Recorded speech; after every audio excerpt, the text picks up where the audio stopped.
দর্শক বন্ধুরা, বর্তমানে সোশ্যাল মিডিয়ায় একটি নাম ভাইরাল, আয়নাঘর।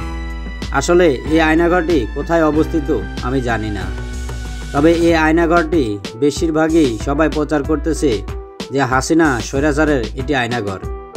এখানে মানুষ হত্যা করত, এটা কি সত্য না মিথ্যা আসলে আমার জানা নেই, তবে এই ঘরটি দেখলে মনে হয় কতটা ভয়াবহ হতে পারে।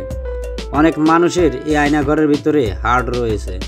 আসলে কি এগুলো মানুষের হাড় নাকি অন্য কিছু আমার সঠিক জানা নাই, তবে এই ঘরটি দেখলে বোঝা যায় আসলে এখানে কতটা ভয়াবহ হতো বা এটা কতটা ভয়ঙ্কর লাগে। এই আয়নাঘরটির দিকে দেখলে বুঝতে পারা যায় এটা অনেক পুরনো একটা ঘর। তবে এটি আগে জানতাম যে মানুষে যখন যুদ্ধ ছিল তখন এখানে মানুষে পলাতক থাকতো বা যুদ্ধক্ষেত্রে অনেক দেশের মানুষ এসব জায়গায় নিজেকে আত্মগোপন করত। কিন্তু কখন বর্তমানে হাসিনা যাওয়ার পরে, হাসিনার সরকার ক্ষমতা থেকে যাওয়ার পরে এখন এই আয়নাঘরটি সবাই প্রচার করতেছে এটা শেখ হাসিনার আয়নাঘর।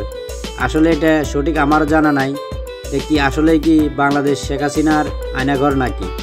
তবে এইসব আয়নাঘর আমি এর আগেও অনেক দেখেছি, এর আগেও অনেক ভিডিওতে দেখেছি, এরকম বিশ্বের বিভিন্ন জায়গায় আছে।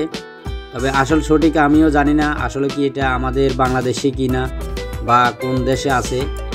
তো আশা করি বুঝতে পেরেছেন।